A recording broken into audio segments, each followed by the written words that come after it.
Okay, this is Steve from Steve's Locksmith Shop. I haven't done a video in a long time. I thought I would do a video on how to set up my Silica Ultra Code machine to cut Tibbe keys. So basically, it's pretty quick. This is pretty much the best machine I've ever used to cut Tibbe keys. It does it very quickly. You're going to remove this guard first, and that's this with your little Allen wrench that the machine came with. I like to pull out this clean out. Just gives us more room to get to the nut here on the cutter. You're gonna put something in here to go in there. I used to use the Allen wrench in that hole. It just holds the cutter in place. I got this nut almost loose anyways, but you'll have to put a wrench on it to loosen it up. We're gonna take this nut off. We're changing the cutter first. So we're gonna pull off the code cutter for regular keys. Grab it both sides, kind of wiggle it.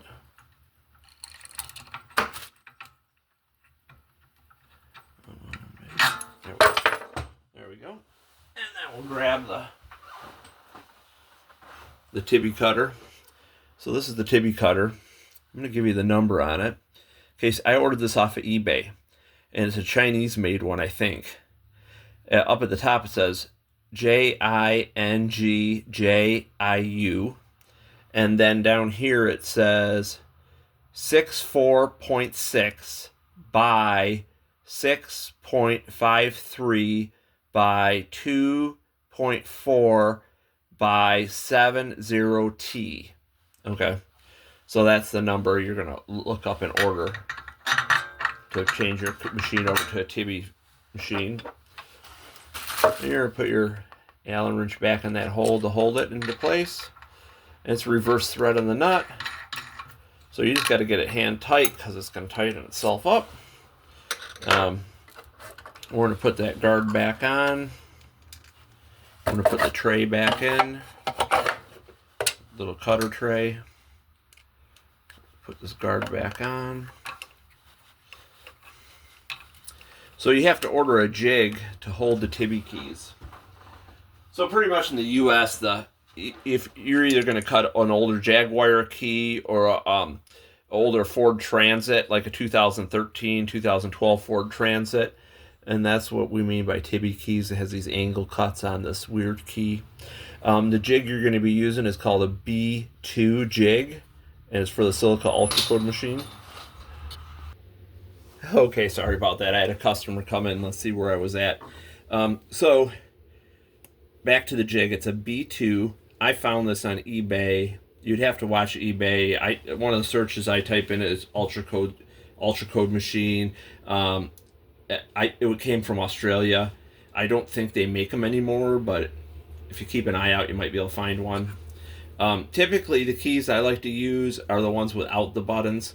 I seem to have trouble getting the remote part programmed, so what I'll do is I'll get the shell key where I can put my own chip in them.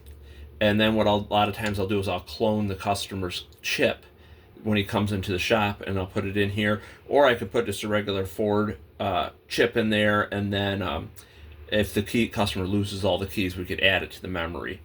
But yeah, so that's what I do. So the stop is right here. It's going to be the 0 stop on the A jaws, so it'll clamp in like that. I'm going to grab my Allen wrench, and I'll show you guys how to lock that down. So clips in there like that.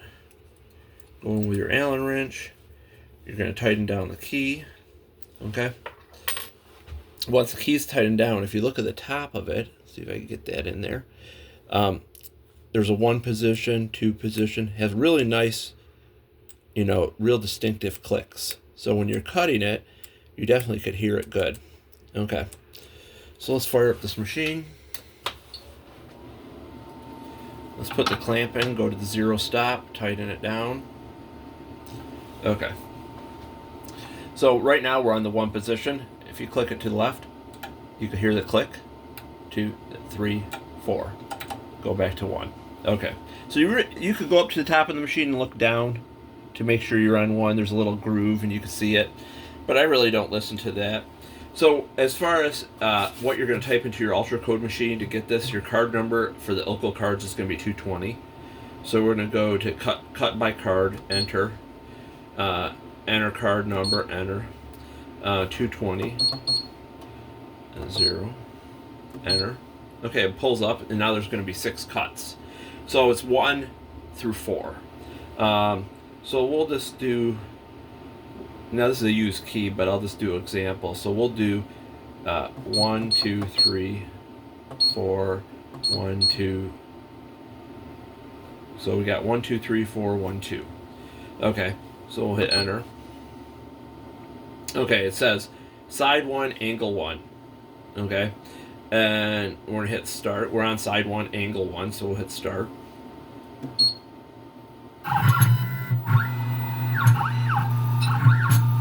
Okay, it basically just touches the key on that position because that's going to be your first cut. Now we're going to go to angle 2. It says side 1, angle 2. We'll hit start.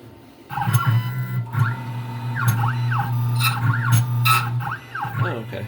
Now it's going to say side 1, angle 3. Click it again. Start.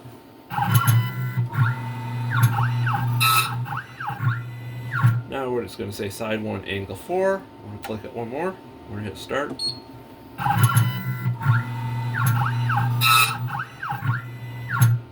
Okay, now side 2, angle 1. So we're going to go all the way back to 1. Make sure it's on 1. We'll hit start.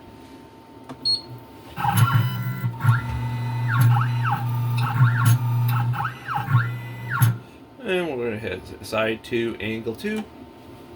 Start.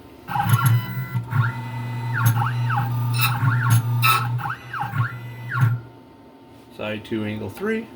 Start.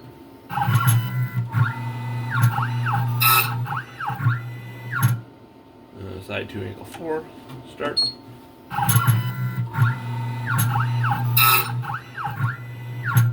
Okay, so now one complete side, on both sides of the one complete side are cut. We're going to have to flip the key all the way over. We're going to go back to side. Now that we're on, they call it side 3, angle 1. Okay, so we're at angle 1. Double check we're at angle 1. Yes, we're going to hit start.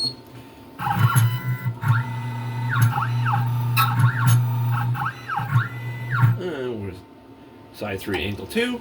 Start.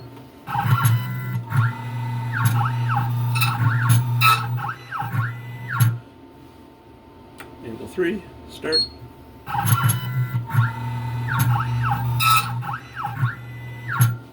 Angle 4. Start.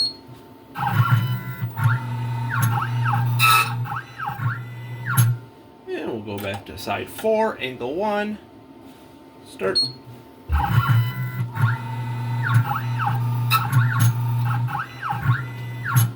Angle 2. Start.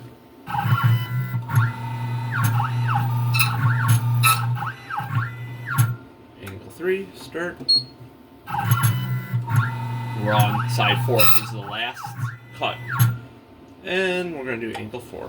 Start.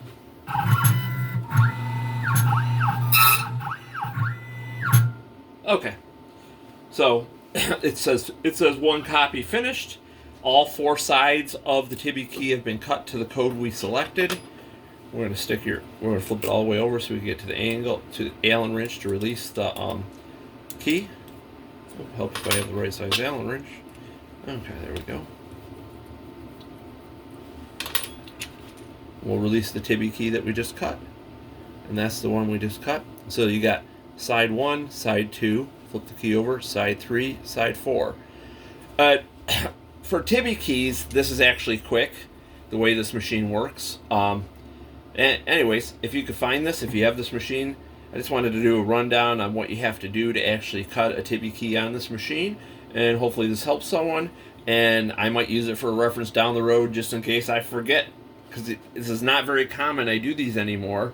Like I said, the newest one I do is probably a 13. So they're kind of becoming more and more obsolete. But this is the jaws for it. Steve from Steve's Locksmith Shop signing off.